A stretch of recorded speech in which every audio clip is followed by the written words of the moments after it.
Hello, welcome back. ಹೊರಮಂಗಳವಾರ ಆದಮೇಲೆ ನಾನು ಮಾತ್ರ ಅಲ್ಲ, ನೀವು ಕೂಡ ಬ್ಯುಸಿ ಆಗಿದ್ರಿ ಅಂತ ಗೊತ್ತಾಯಿತು. ಸೊ ಲೇಟ್ ಪೋಸ್ಟ್ ಮಾಡ್ತಾ ಇದ್ದೀನಿ. ಇದು ಜಾತ್ರೆ ಹಿಂದಿನ ದಿನ ಅಮ್ಮ ಮತ್ತು ಚಿಕ್ಕಮ್ಮ ಅಂಗಳ ಸಾರಿಸ್ತಾ ಇದ್ದಾರೆ. ನಾಳೆ ನಮ್ಮ ಮನೆ ಬಾಗಿಲಿಂದಾನೇ ರಣ ಹೋಗೋದು. ಹಾಗೆಯೇ ಎಲ್ಲರೂ ಕೂಡ ಅವರವರು ಕೆಲಸಗಳಲ್ಲಿ ತುಂಬ ಬ್ಯುಸಿಯಾಗಿದ್ದಾರೆ. ಪತಾಕೆಗಳನ್ನು ಕಟ್ಟಾಯಿತು. ಇದು ಸೆಕೆಂಡ್ ರೌಂಡ್ ಇಲ್ಲಿ ಸಾರಿಸ್ತಾ ಇದ್ದಾರೆ. ಶ್ರೀ ಶಳದೇವರ ದೇವಸ್ಥಾನದಿಂದ ದೇವಿಯರ ದೇವಸ್ಥಾನದವರೆಗೆ ದಾರಿಯುದ್ದಕ್ಕೂ ಈ ರೀತಿ ಪತಾಕೆಗಳನ್ನು ಕಟ್ತಾರೆ. ಇದನ್ನು ಎಲ್ಲ ಊರಿನ ಜನ ಸೇರಿ ಮಾಡುವಂಥ ಕೆಲಸ. ಅವರವರ ಮನೆ ಬಾಗಿಲುಗಳಲ್ಲಿ ಅವರವರೇ ಕಟ್ಕೋತಾರೆ.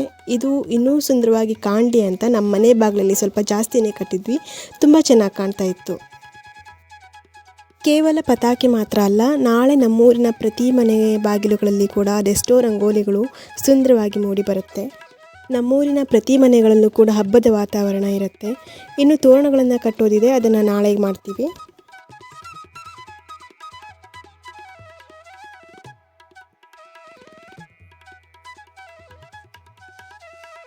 ಇದು ಜಾತ್ರೆ ದಿನ ತೋರಣ ಕಟ್ತಾ ಇದ್ದಾರೆ. ನಾವು ಕೂಡ ಅಷ್ಟೇ ಬೆಳಿಗ್ಗೆ 6 ಗಂಟೆಗೆ ಎದ್ದು ರಂಗೋಲಿ ಹಾಕೋದಕ್ಕೆ ಸ್ಟಾರ್ಟ್ ಮಾಡಿದ್ವಿ. 11 ಗಂಟೆ ಅಂದರೆ ಎಲ್ಲರೂ ಜನ ಬರೋದಕ್ಕೆ ಸ್ಟಾರ್ಟ್ ಮಾಡ್ತಾರೆ. ಇವಾಗ 5ರಿಂದ 6 ರಂಗೋಲಿ ಆಗಿದೆ. ಇನ್ನು ಅಲ್ಲಿವರೆಗೆ ಹಾಕಬೇಕು. ನೋಡಿ, ಆಲ್ಮೋಸ್ಟ್ ಡನ್. 11:30 ಒಳಗೇ ನಾವೆಲ್ಲ ರಂಗೋಲಿಗಳನ್ನು ಹಾಕಿ ಮುಗಿಸಿದ್ವಿ. ಎಲ್ಲ ರಂಗೋಲಿಗಳು ತುಂಬ ಸುಂದರವಾಗಿತ್ತು. ಮದುವೆ ಮನೆ ಸಂಭ್ರಮಕ್ಕಿಂತ ಸ್ವಲ್ಪ ಜಾಸ್ತಿನೇ ನಮ್ಮೂರಿನ ಮನೆಗಳಲ್ಲಿ ಖುಷಿ ತುಂಬಿತ್ತು ಅಂತಲೇ ಹೇಳ್ಬೋದು.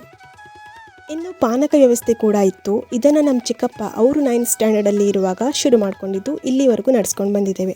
ಹಾಗೆ ಮೊದಲ ಬಾರಿ ನಮ್ಮೂರಿಗೆ ಭೇಟಿ ಕೊಟ್ಟವರು ಸಾಕಷ್ಟು ಜನ. ಕಾರಣ, ದೇವಸ್ಥಾನದಿಂದ ಹೊರಡೋ ಮೆರವಣಿಗೆಯನ್ನು ನೋಡೋದಕ್ಕೆ ಬಂದಿದ್ದರು. ಜೊತೆಗೆ ಮಕ್ಕಳು, ವಯಸ್ಸಾದವರನ್ನು ಕೂಡ ಕರ್ಕೊಂಡು ಬಂದಿದ್ದರು. ನಮ್ಮ ಈ ಸೇವೆಗೆ ಪ್ರಶಂಸೆ ವ್ಯಕ್ತಪಡಿಸಿದರು. ಹೊಟ್ಟೆ ತುಂಬುವಷ್ಟು ಹೊಗಳಿದ್ದು ನಮಗಂತೂ ಖುಷಿ ಕೊಡ್ತು. ಸಾಕಷ್ಟು ಜನ ಬರ್ತಾನೆ ಇದ್ದರು. ಇನ್ನೇನು ಶಳದೇವರ ದೇವಸ್ಥಾನದಲ್ಲಿ ಎಲ್ಲ ಪೂಜಾ ವಿಧಿವಿಧಾನಗಳನ್ನು ಮುಗಿಸಿ ನಮ್ಮನೆ ಬಾಗಿಲಿಂದ ಹೊರಡೋ ರಣವಾದ್ಯದವರಿಗೆ ಶುಭ ಸಂಕೇತವಾಗಿ ಕಾಲಿಗೆ ನೀರನ್ನು ಹಾಕ್ತೇವೆ. ಇದನ್ನು ನಾನು ಮಾತ್ರ ಅಲ್ಲ, ನೀವು ಕಣ್ತುಂಬ್ಕೊಳ್ಳಿ.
ನೋಡಿದ್ರಲ್ಲ ಎಷ್ಟು ವಿಜೃಂಭಣೆಯಿಂದ ರಣ ಹೋಯಿತು ಅಂತ. ಹೀಗೆ ಇಲ್ಲಿಂದ ದೇವಿಯರ ದೇವಸ್ಥಾನವನ್ನು ಪ್ರವೇಶಿಸಿ ಪೂಜಾ ವಿಧಿವಿಧಾನಗಳನ್ನು ಮುಗಿಸಿ ದೇವಿಯರು ಜಾತ್ರಾ ಮಂಟಪಕ್ಕೆ ತೆರಳುತ್ತಾರೆ.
ಕ್ಷಣವನ್ನು ಕಣ್ತುಂಬಿಕೊಳ್ಳುವಾಗ ಗೂಸ್ ಬಂಪ್ಸ್ ಬರುತ್ತೆ. ಅಷ್ಟು ರೋಮಾಂಚನವಾಗಿರುತ್ತೆ, ಸುಂದರವಾಗಿರುತ್ತೆ.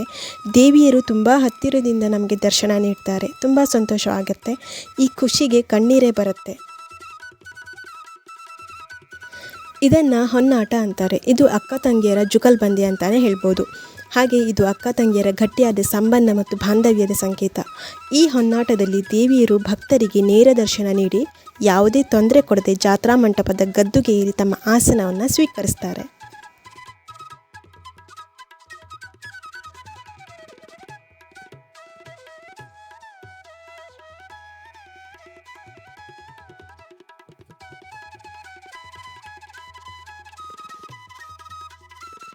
ದೇವಿಯರು ತಮ್ಮ ಆಸನವನ್ನು ಸ್ವೀಕರಿಸಿದ್ದಾಯಿತು. ಮುಂದಿನ 8 ದಿನಗಳವರೆಗೆ ಜಾತ್ರೆ ಸಂಭ್ರಮ ಹೇಗಿರುತ್ತೆ ಅಂತ ನೆಕ್ಸ್ಟ್ ಪಾರ್ಟಲ್ಲಿ ಹೇಳ್ತೀನಿ. ಅಲ್ಲಿವರೆಗೂ ಬಾಯ್ ಆ್ಯಂಡ್ ಟೇಕ್ ಕೇರ್.